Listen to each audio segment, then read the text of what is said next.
السلام علیکم ورحمۃ اللہ وبرکاتہ۔ محترم ناظرین، میرے پاس ایک بھائی کا سوال آیا کہ کیا کوئی لڑکی کسی مرد ٹیچر سے تعلیم حاصل کر سکتی ہے؟ یہ ایک سوال ہے۔ سب سے پہلی چیز میں یہ واضح کر دوں کہ عورت اور مرد ایک ساتھ جمع ہونا اسلام نے اس کو حرام قرار دیا ہے۔ وجہ کیا ہے؟ کیوں حرام قرار دیا ہے؟ اس لیے کہ عورت اور مرد کا ایک ساتھ جمع ہونا یہ مفسدہ سے خالی نہیں ہے۔ یعنی یہ کہ ایک عورت کے ساتھ ایک مرد ہوتا ہے تو وہاں پر فساد اور بگاڑ پیدا ہو سکتا ہے۔ اس وجہ سے اسلام نے ایک ساتھ جمع ہونے کو حرام قرار دیا ہے۔ ٹھیک ہے، یہ جو سوال ہے کہ کیا تعلیم حاصل کر سکتی ہے، پڑھ سکتی ہے، اس کے کئی جز نکلتے ہیں۔ سب سے پہلی چیز یہ کہ مطلب جو بھائی کا سوال تھا وہ یہ تھا کہ ایک عورت، ایک لڑکی پورے حجاب میں ہے اور پوری طریقے سے وہ کپڑے سے ملبوس ہے اور وہ حجاب میں ہے، کیا ایسی حالت میں وہ پڑھ سکتی ہے کہ نہیں؟ بالکل نہیں پڑھ سکتی ہے، کیونکہ مفسدہ جو ہے یعنی فساد وہ خالی نہیں ہے۔ سب سے پہلی چیز یہ کہ ایک لڑکی ہے اور ایک ٹیچر ہے، بالکل واضح ہے کہ مفسدہ ہے، یہاں پر خرابی ہے، بگاڑ ہے، کبھی بھی شیطان بہکا سکتا ہے، اس لیے ناجائز ہے، حرام ہے۔ دوسری چیز یہ آئے گی کہ کیا چند لڑکیاں جیسے 10-15 اسٹوڈنٹ لڑکی ہے، کیا ایک مرد ٹیچر اسے پڑھا سکتا ہے کہ نہیں؟ نہیں پڑھا سکتا ہے، اس لیے کہ یہاں پر بھی فساد ہے۔ یہاں پر بھی شیطان ایک ٹیچر کو یا پھر ایک لڑکی کو بہکا سکتا ہے۔ کیوں؟ ایک چور دروازے ہیں، یہاں سے ایک ٹیچر پڑھا رہا ہے، لڑکیاں ہیں بہت، لیکن یہ کوئی ضروری نہیں کہ ساری لڑکیوں کے ساتھ خرابی ہو، اسی میں سے ایک لڑکی کو شیطان بہکا دے اور یہاں خرابی پیدا ہو جائے۔ تو گویا کہ ایک ٹیچر کئی چند لڑکیوں کو بھی نہیں پڑھا سکتا ہے، کیونکہ یہاں پر بھی مفسدہ ہے۔ دوسری شکل یہ ہو سکتی ہے کہ لڑکیاں ہیں کلاس میں، پردہ حائل ہے، ٹھیک ہے، کیا اس میں ایک مرد پڑھا سکتا ہے کہ نہیں؟ اس میں بھی نہیں پڑھا سکتا ہے، اس لیے کہ پردہ حائل ہے نا۔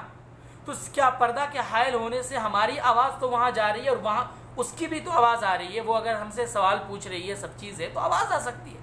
آواز بھی تو عورت کا پردہ ہے نا، اس وجہ سے ایک مرد پردے کی حالت میں بھی نہیں پڑھا سکتا ہے۔ تیسری شکل یہ آئے گی کہ کیا ایک بوڑھا شخص یعنی نوجوان مطلب ادھیڑ عمر کا پڑھا سکتا ہے کہ نہیں؟ 40-50 سال کا شخص ہے، پڑھا سکتا ہے کہ نہیں؟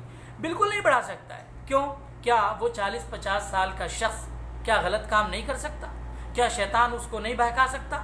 اس کو بھی بہکا سکتا ہے۔ تو یہ شکل بھی حرام ہے، ٹھیک ہے، الا یہ کہ ایک ایسا شخص جس کے برائی کرنے کا اندیشہ نہیں ہے، جیسے کہ ایک ایسا شخص ہے جس کے اندر جو یعنی بالکل بوڑھا ہو چکا ہے، وہ کچھ کر ہی نہیں سکتا ہے، خود سے اٹھ بھی نہیں سکتا ہے، وہ صرف پڑھا سکتا ہے، بول سکتا ہے، تو ایک صورت یہ جائز ہو سکتی ہے۔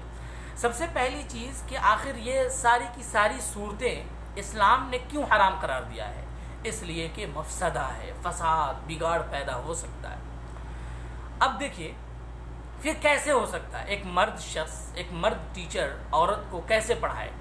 تو الحمدللہ ابھی جس دور میں ہم لوگ جی رہے ہیں، اس دور میں تو الیکٹرانک چیز جیسے مائک کا انتظام ہے، وہ پردے کا انتظام ہے جس پہ ہم باضابطہ لائیو آ سکتے ہیں، تو اس طرح سے پڑھائیں، یہ ایک جائز صورت نکل سکتی ہے، کیونکہ کوئی اس میں مفسدہ نہیں ہے، اس کے اندر خرابی نہیں، کیونکہ آپ ایک الگ کمرے میں ہیں، آپ پڑھا رہے ہیں اور لڑکی کہیں اور ہے، وہ پڑھ رہی ہے، تو اس طرح سے یہ ایک صورت جائز ہے کہ آپ مائک کے ذریعے پڑھائیں، ٹھیک ہے۔ ہمارے ذہن میں ایک چیز آیا کہ ہو سکتا ہے سامنے والوں کے دل میں ایک سوال یہ آ سکتا ہے کہ اللہ کے رسول کے زمانے میں حضرت عائشہ صدیقہ رضی اللہ تعالی عنہا سے صحابہ کرام باضابطہ سوال کیا کرتے تھے، ان سے پوچھا کرتے تھے، تو تعلیم ایک دوسرے سے لیا کرتے تھے، تو یہ کیا؟ تو سب سے پہلی چیز یہ کہ ہم امہات المؤمنین پر قیاس نہیں کر سکتے۔ کیوں؟ اس لیے کہ سارے امہات المؤمنین یہ ہماری ماں ہے، پوری امت کی مائیں ہیں. اور کیا ایک شخص مان لے جو ہماری ماں ہمارے سامنے ہے، کیا ہم کبھی سوچ سکتے ہیں کہ اپنی ماں سے ہم غلط کام کر سکتے ہیں؟ کیا سوچ سکتے ہیں کہ فساد اور بگاڑ یہاں ہو سکتا ہے؟ بالکل نہیں.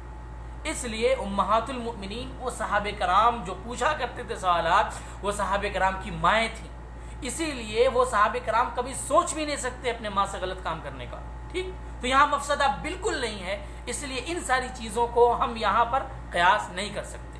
ٹھیک ہے، صحابہ کرام کا حضرت عائشہ سے پوچھنا یہ ہم قیاس نہیں کر سکتے آج کے دور میں. ٹھیک، کیونکہ وہ مائیں ہیں، ماں سے کچھ نہیں ہو سکتا. اس لیے ایک شخص، ایک عورت، ایک لڑکی خواہ پوری طرح سے نقاب میں ملبوس ہے، وہ پوری طرح سے یہ ہے، لیکن پھر بھی ہم کچھ نہیں کر سکتے. جزاکم اللہ خیر. السلام علیکم.